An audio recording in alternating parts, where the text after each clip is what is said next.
Welcome back to Realty Funnels. So glad to have you with us. I'm so excited today to be talking with Tonya Upton. Tonya, welcome. Thank you. Thanks so much. You're with the Swamp Rabbit property team. You know I need to ask you about that. Tell us. I know, it's funny. So I'm in Greenville, South Carolina, and we have a lot of out-of-state people that move here. And so it's always this funny little moment when I say, oh, I'm with Swamp Rabbit property team. You know, we're not selling you swampland. So we're in Greenville, and the Swamp Rabbit Trail is a huge attraction to this area. It's a trail, and it's like 40 miles long at this point, I think, and they keep adding on to it. And it's a cycling, running trail, and it connects all the towns, like downtown Greenville to Simpsonville, Travelers Rest. So it's just heads to the mountains, and it heads towards the coast throughout, and connects all the parks and restaurants, and it's amazing. So we're a big cycling community, and I believe our community is just more of like living outside kind of community. So I think it's really healthy for people retiring or just families, just keeping everybody connected, happy, and outside. And that's where the name came from. So Swamp Rabbit is actually it sounds like a former perhaps railroad trail that has been converted. I don't know if it was that, maybe parts of it, but it goes right through downtown Greenville, and they have just added to it. So it's kind of been its own thing. They have added to it throughout all the counties and cities here. So. And you're a real estate agent then, focusing on the Greenville, South Carolina market area. How long have you been an agent? I have been with eXp Realty for 7 years, 6 years, can't remember, 6 or 7. And what were you doing before your life as a real estate agent? So I was in corporate logistics for a long time. So business development manager for air freight company. And wow. So it was quite different, but I got a lot of negotiation skills from my career in international logistics. Oh, that's amazing. Working company too. So. And you've been a real estate agent full time then for 6 years or so? Mm-hmm. Yep.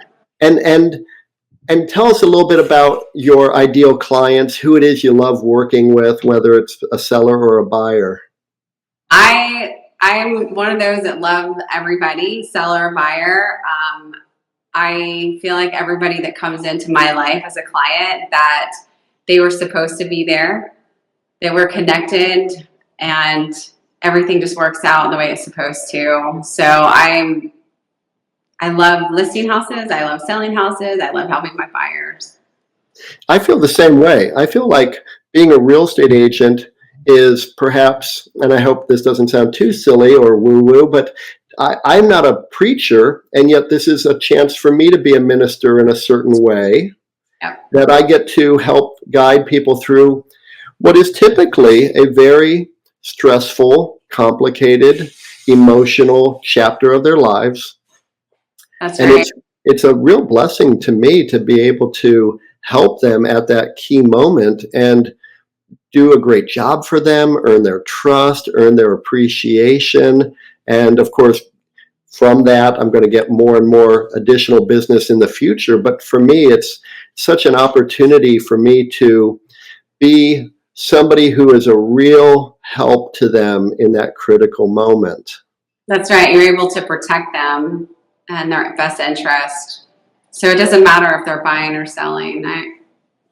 And it doesn't matter to me what price point they're at. I mean, I don't care if it's an $80,000 condo or a $6 million home. To me, these are people. This is a place that they value. It's a property that they own or their home that they own.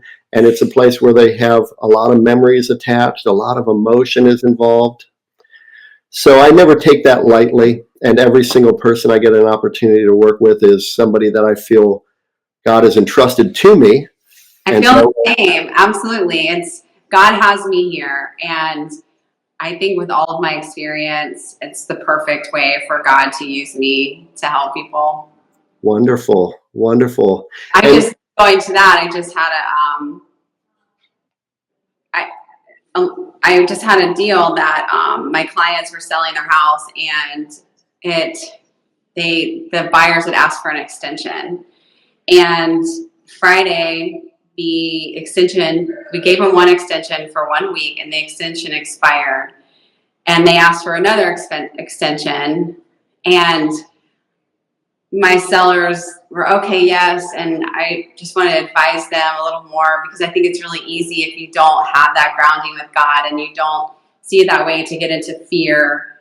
And I think that was out of fear. Extend it. Oh my gosh, I don't want to let that go. And I think when you're really doing your job, you're able to advise them and take that fear out of the equation and be logical and take the whole thing. And so it gives us a lot of strength, having God is that cornerstone to our business, to be advising our clients. And that's why I know I'm right where I'm supposed to be when I'm working with a client, because I was able to advise them, even though they were nervous about it, did not do the extension, and then got an even higher offer yesterday and went under contract. It was higher.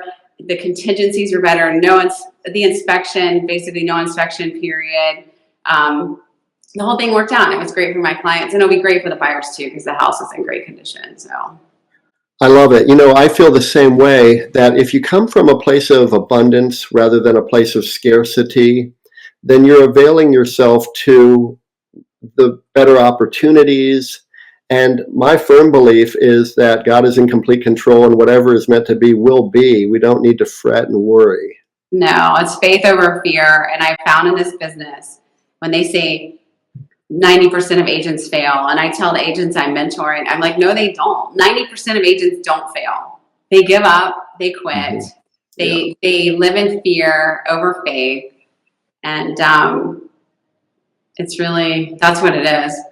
I agree with you 100%. Now, it sounds like you've been doing some mentoring. It sounds like you've been coaching some people along the way, because I have too, and I can hear that voice already.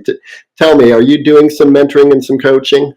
I am doing mentoring and coaching. I'm doing real estate mentoring. I mentor new agents. I don't do as much as I did. I wanted to actually be mentoring, a lot of agents at one time. I went from like 10 to 15, but I found that, life, I kind of always has some things along the way that we're not prepared for that happen. And I had some real challenges the past few years. And so now I like to only mentor 1 or 2 agents at a time for real estate, because it's just, I kind of moved in a different direction to starting the real estate team. But I'm really getting into coaching, more personal coaching, personal development on that sector. So that's where I'm headed. Interesting. I would think, because I've been mentoring agents and coaching real estate agents since 2004, it can take a lot of energy. It can take a lot. And what's interesting about it is I can't have them have the success I want for them. They have to have that success for themselves.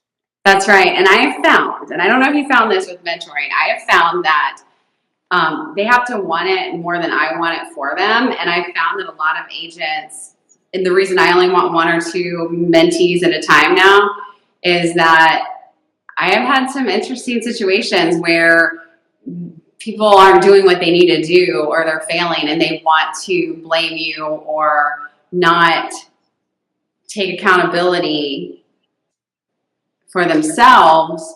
And so it's interesting, because most people stop at the start. They won't do what they need to do. And it's too much when you have that many. Well, and you sound like you're similar to me in that if you take on a responsibility to coach or guide someone, I'm all in. Mm-hmm. And then I'm encountering somebody who perhaps isn't as all in as I am. And then all of a sudden I'm like, well, I can't want this more than you. You have to want this for yourself. Right. Yeah. And I don't want to get up and call them every day. I'm like, I'm not here to call you. What are you doing today? I put ideas, give them things to do.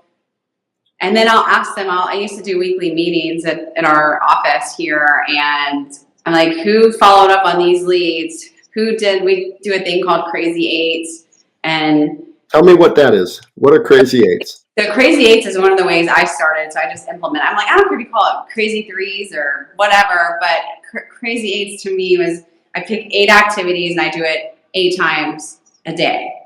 My goal is to do all of them. If it's hand out your business card 8 times a day, 8 business cards 8 times a day. So touch 8 people, give them out. Do 8 emails, do 8 posts across social media. So you hit those 8 things every single day. And I just found that it doesn't happen every day because hopefully you get a call and you're doing other things or you get a lead or you're working with somebody.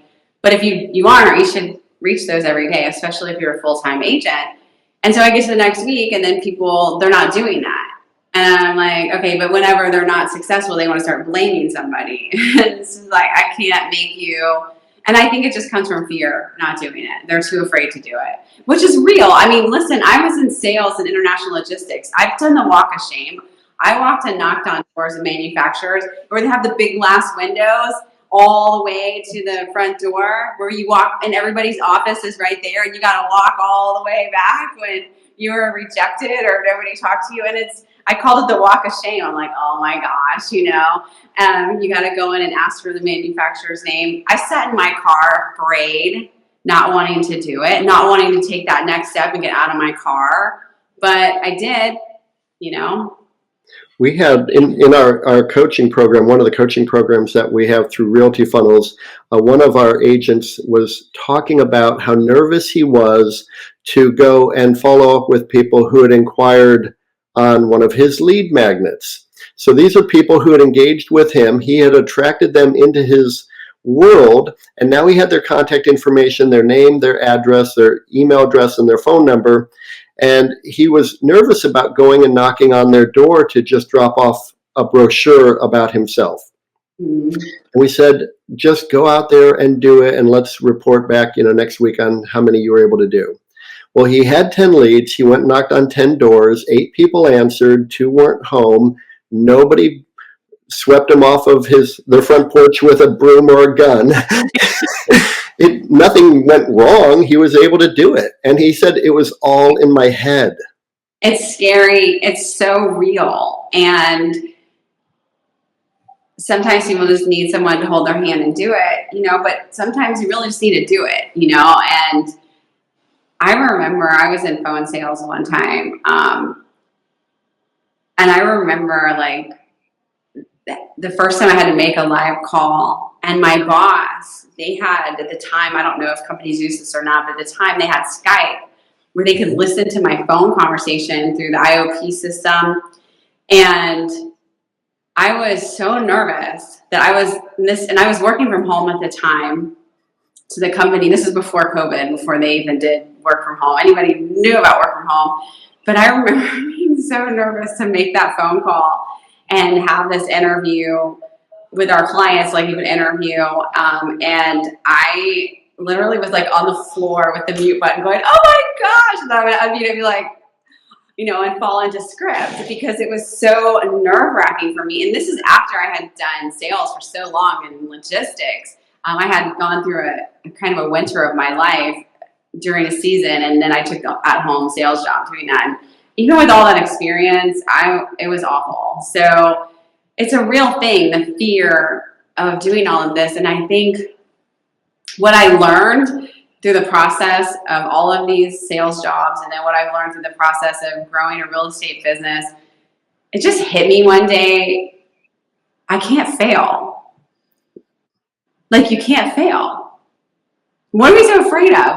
No matter what, even this podcast, in giving a speech, I've been asked to do speaker events, and I get nervous, and I'm like, what am I nervous about? I can't fail. There's nothing. There's no failing. And finally, somehow, at some point recently, that just completely clicked in my mind. Good for you. I long have felt that there is no win or lose. It's only win or learn. So there's no failure. You're not going to fail. You're just going to learn. And you have a better chance of winning if you actually take that action. And then there's this do or don't do. And really, you're just where you are until you can get yourself to the next level. And you can't get to the next level if you don't get uncomfortable. Right. Oh, that's so true. uncomfortable here, or do I want to be uncomfortable to get there? Right. And I'm ready for next level stuff. I'm like, all right, take me to the next level. I'm going to go stand in front of this crowd and speak, even if I'm crying, which I did. My last speaker event, I stood right up there and boo-hooed in front of everybody. But I'm like, hey, you know what? I'm going to the next level now. I'm going to level up because I said yes, and I did it. So Good for you. Good for you. You know, that is so authentic too. If you're actually sharing at a level where your emotions are on display, that's next level stuff right there. And everything that you want in life is just outside your comfort zone. that's right. It's so true. To the ages I mentor, I'm like, you cannot fail. Like, you won't fail. You can't fail. You're the only reason that you're not doing or having what you want. That's it. Many, many years, I would coach real estate agents when I was running real estate brokerages. They'd come in, sit at my office, and they're like, Kevin, what should I do? And I would go over a strategy of action steps that they could take so that they would have some quick wins. And they were pretty basic, and you probably have heard of some variation of this, although your Crazy Eights is right in line with this. My whole philosophy was that you need to go out and meet 5 new people every day. People you don't yet know. You just got to meet them, get their contact information, understand who they are. You need to reach out to 10 people that you already do know and re-engage with them, check in on them, see how they're doing, just build the relationships.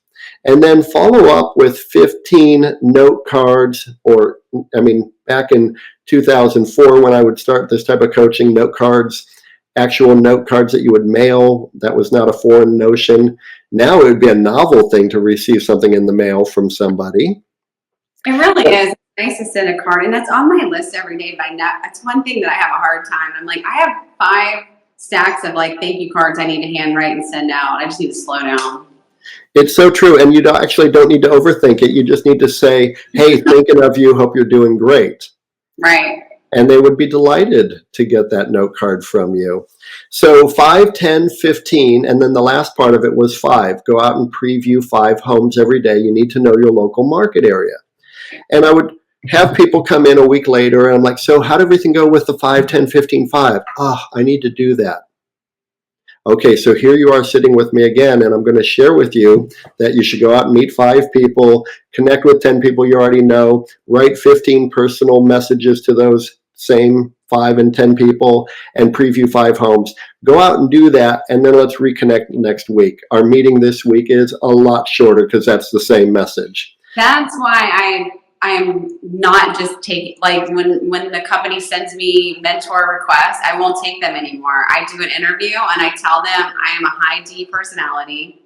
I'm very direct. I'm an action person, and I'm not going to sit there. I'm going to talk to you. I'm going to say, this is like, let's get through this. Let's work through this contract or offer. I'm going to tell you the things that you need to do. And I've found that people get their feelings hurt easily, or they don't like that I'm like, you didn't do that. Why are you wasting my time? My time's valuable. What? Because I get a mentor fee of 0% of 0 is nothing. Right.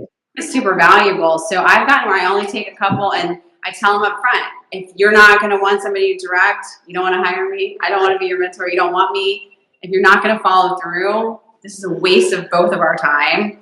And so I've gotten where I'm very upfront about the type of mentoring, and I'm not the right fit for everybody.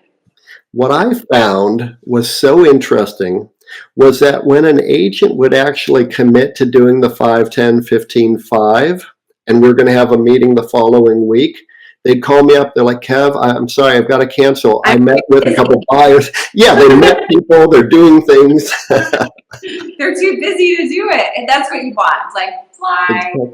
Exactly. I'm like, that's fascinating. So you did what I told you, and now you're busy with real estate, and now you don't need to meet with me. Fly. Go fly, bird, fly. Right. Now, it sounds like you're also focusing on doing some additional coaching outside of the real estate space. Tell me a little bit more about that. So my heart is with women and helping women to overcome any kind of abuse through coaching, business coaching, life coaching. abuse, recovery, any hardship in life that is holding them back, you know, or whatever story was written for them or that they co-signed. I like to think that maybe I can be a light through that and show a path. So that's what my passion is. And so I'm focused on that, not just real estate coaching. And that's why I think too, I'm like, this is what a part of God's calling for me. And so the mentoring with real estate is too, but that's where I'm like very specific. If you're serious and you want to be an active real estate agent, then I will mentor you, because I need to take my extra time and energy and put it towards my coaching for women. And you're writing a book, and so you're going to really go full force into this effort, which I think is so powerful. You know, as a man, I wouldn't be your ideal client for this, but I think it's really important that women connect with other women in this type of space so that they can have a comfort level and confide and feel comfortable growing into the person that they're really destined to become. Well, I think it's really important because we see so many, I see a lot of these panels or men at the top, or you'll see a panel, I'll see these speakers and they're coming to town, and there's Tony Robbins or David Goggins, there's all these men, and that's great, and I learn a lot from them. But it's rare that I see a woman on those panels, maybe one, and then you just go and they just throw her on there, you know, and we need women to look up to that have overcome things, that are strong business leaders or survivors. And so, you know, to have that voice. And the thing is it's really hard to have that voice when you've been through things.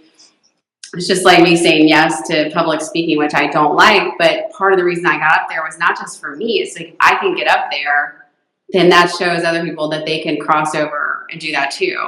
And it's taken a lot. I mean, I'm a strong person. I'm a high D, a strong personality. Why was it so hard for me to do that? And it's not easy. So I feel like that's part of the calling, is taking those steps. One of my long-term, lifelong philosophies is that everybody is going through something we don't quite know. So why don't we all just be gentle with each other? Right. Have a little bit more empathy and understanding. Certainly I've gone through stuff. My wife has gone through stuff, you know. So if that's true for us, then it's probably true for whoever's on the other side of this negotiation I'm dealing with, or this home seller or home buyer or whatever it is. Right. So I think that's really important. And then in the space of business and success, you know, women have this interesting challenge, which is that they want to have success in the home and outside of the home. Men don't necessarily grow up with that same type of notion of, you know, hey, you want to have success inside the home. Mm-hmm. It's more like you want to have success on the sporting field, and now you want to have success in the business world. Right. And so I think a lot of times when you see some of these wonderful, and they're very wonderful motivational events, the women's voice is missing. So I think it's really important what you're doing. Thank you. Yes, I want to muster as much courage as I can to keep getting up there and telling my story, because it's funny, you think you're the only person, but when you stand up and tell your story, you find out so many people that relate to you and are super appreciative that somebody relates to them, you know. So I think it's so important, you know, in real estate is such a wonderful business for those of us who are entrepreneurial, those of us who are self-starters, and we will look in the mirror and see that that's where the responsibility starts and stops. You know, that's who's in charge. Right. And it's an awesome business because there is no ceiling on it. I remember growing up in a nice little town outside of Akron, Ohio, where there were a couple of women real estate brokers who were legendary in the Akron, Ohio area. And now being grown up and looking back on it, it's like, well, that's because women weren't stopped from being successful in real estate in the 60s and 70s. Right. They could actually go out there, make a name for themselves, have amazing success. No one was going to stop them because they were in charge. Right. And so here we are, you know, all these years later, where My wife has a wonderful voice, and she's a CPA in addition to being a real estate broker. And so she is used to negotiating with the IRS, and she doesn't understand why home buyers and home sellers don't understand negotiating. And so she's a very strong, successful woman. And I just admire that there are women out there who are saying, okay, now I want to give back. I want to reach down, bring the next generation up. And so I think it's important what you're doing. So it's really important too. You know, one thing really hit me. I was in an attorney's office one day, and the attorney had little bobbleheads of every president. And I was just thinking, oh, those are cool. But his bookshelf was like almost like a half circle, right? And so all the presidents were lined up on the lines because the books were all on the side, and the presidents went all the way through. And I just remember being like, this is really cool. And looking, and by the time I got to the last row, I just was like, wow, there's not one woman on there. Not yet. You know, and I thought, of all these years, you're telling me there's not one woman that's strong enough and capable enough and intelligent enough to be the president of the United States of America? And then I just looked at it on a smaller level. And I looked around and I was like, and then I've taken it all the way to just panels like these speakers. And I'm like, there are some women out there that are getting traction, but it's not the same. And we can all be great together and do great. Not just women. I mean, men need to have men to look up to too, you know, but women need the same. Now this is going to sound silly, and I don't mean to make it sound in any way trite, because this is totally genuine. When I was young, in my teens, I thought Martha Stewart was unbelievably cool and awesome. She's so cool. And now she's on the swimsuit edition of Sports Illustrated in her 80s. I just think she's amazing. And there are many women that I admire. Dog, right? So I think they're like best friends. I think that we are seeing an enlightenment of everything happening in business and in society. I think it's a great place that we're entering into right now. I know that people will want to connect with you. So let's talk about how they can connect with you. If they wanted to reach out to you, tell us your phone number. My phone number is 864-417-1837. And how about your website? Where would they be able to go and find some information about the market in Greenville, South Carolina? So at the swanprivatepropertyteam.com. Okay, very easy. Now, do you like social media? Are you on Instagram or Twitter? What do you do? Instagram, yes. And you can find me at Upstate Upton. Perfect. Well, this has been a fantastic conversation. Now, let me ask you this. Anything that you wish that you knew when you started in real estate that you now know that you wish somebody had shared with you back then? That I won't fail. Yeah. No matter what, you won't fail. If whatever you do, just keep doing it. You will not fail.